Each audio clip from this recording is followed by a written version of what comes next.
So Chega de Saudade is a Brazilian jazz tune.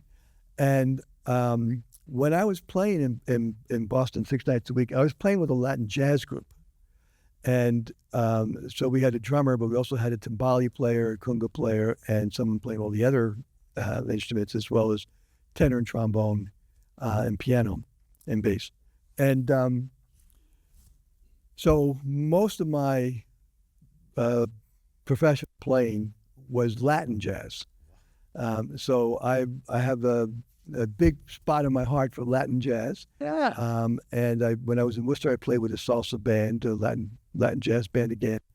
And I'm hoping to do that again in the future. So, so anyway, so Chega is from Latin background. I had to do something Latin.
So I am embarrassed to say I'd never heard of Richie Beirach, who was the the composer of Leaving.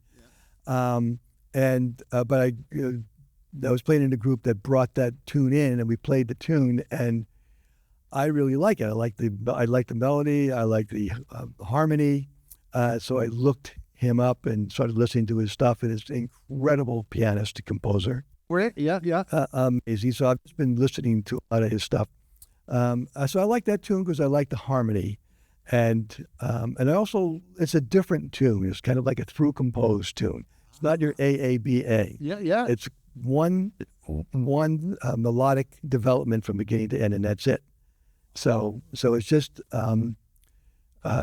we call it through composed. There's no repeated sections. Gotcha. So that another appealing factor, something that's different. Yeah, sure. Different format.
Apparently, as a kid, I had an affinity for music, and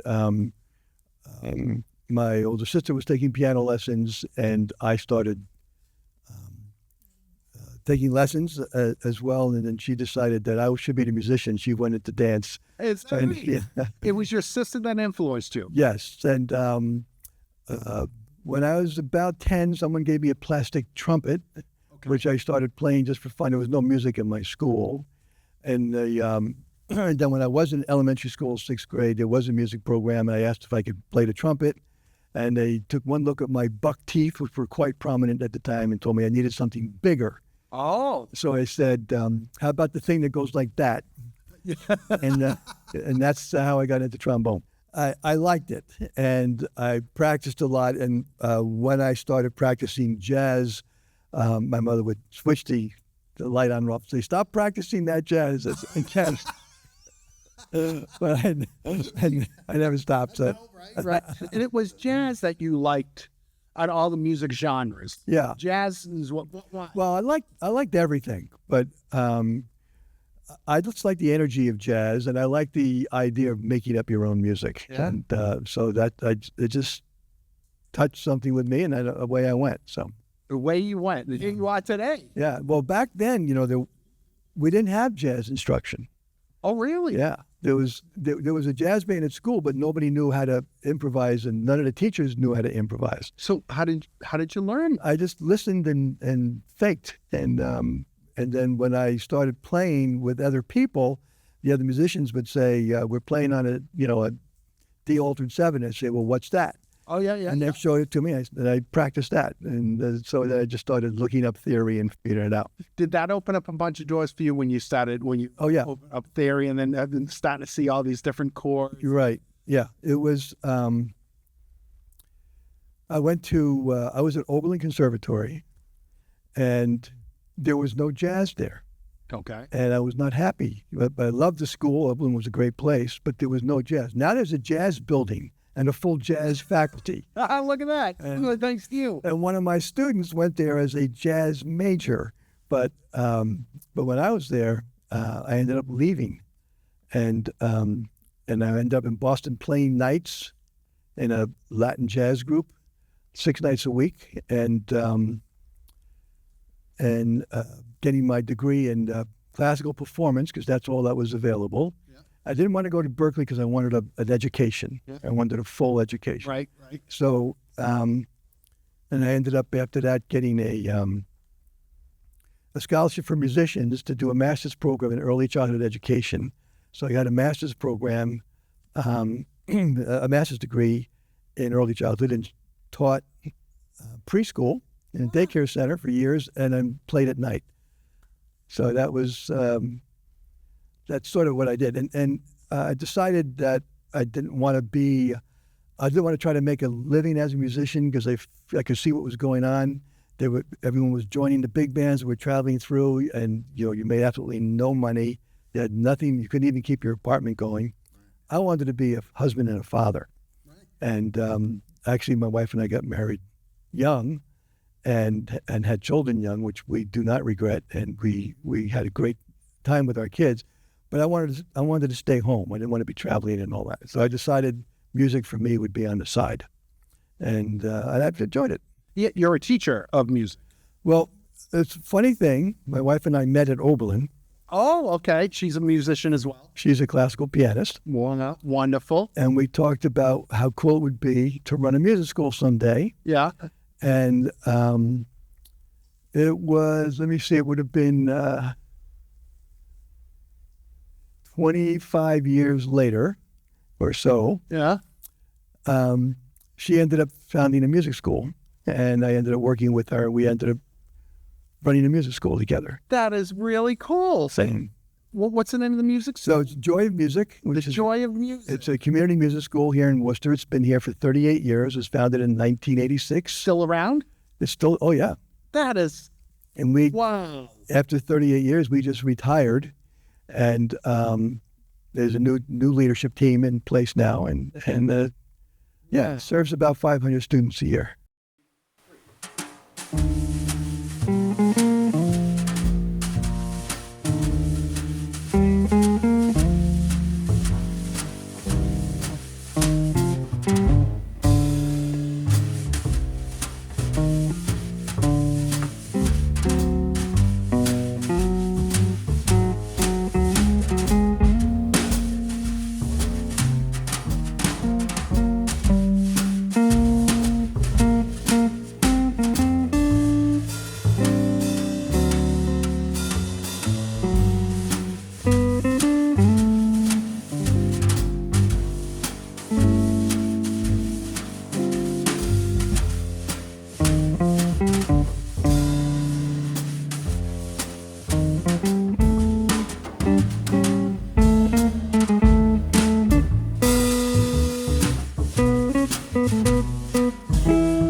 So Jerry Bergonzi's is the composer. Jerry Bergonzi's Optimum Propensity.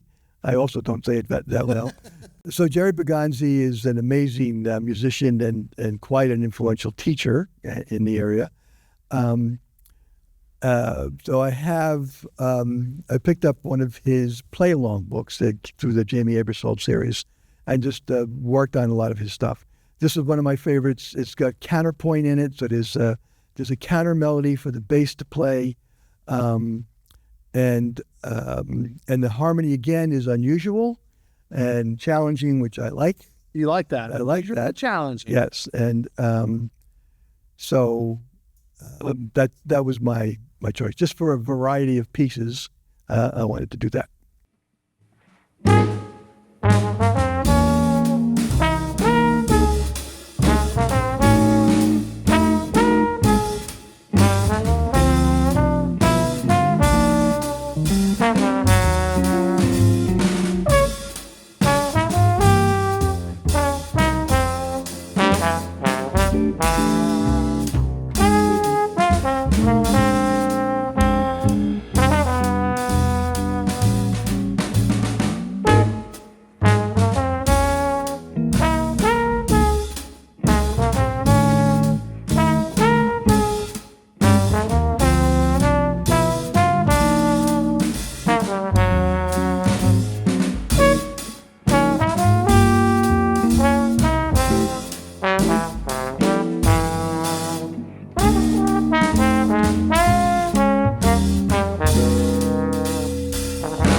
Porter. So, Give me a little thing on that place. well, that's a shot back to my youth when I first started getting into jazz and listening to the tunes I liked. I think it was J.J. Johnson. I heard J.J. Johnson played that, and I just really loved the way he played it. So that became one of my favorites. So I haven't played in a long time. It's not a tune that's called a lot. Yeah. But I thought it would be fun just to do that. And so I just did it, I guess, for nostalgic reasons.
It's easy to get discouraged when you're doing music because you want to be good and you want to play the way you know it's supposed to be played, and you can't, and so it's hard.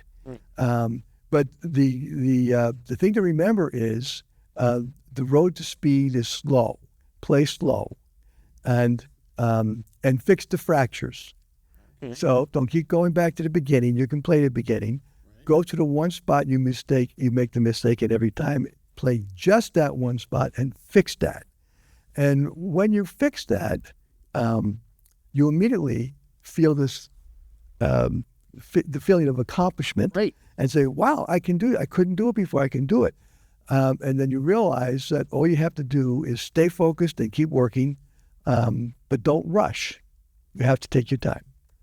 So practice slow, practice carefully, and gradually get faster. You don't suddenly get faster. Right. The road to speed is slow and then slightly faster and slightly faster. That's the secret. Good secret. Hey, Rich, thank you. Thank you for your time. Thank you for your music that you've shared with us. Well, thank you for this opportunity. It's great to have the opportunity to play with these wonderful musicians. Right, huh? I totally enjoyed this. Thank you so much. Thank you, Rich. My pleasure. Thank you.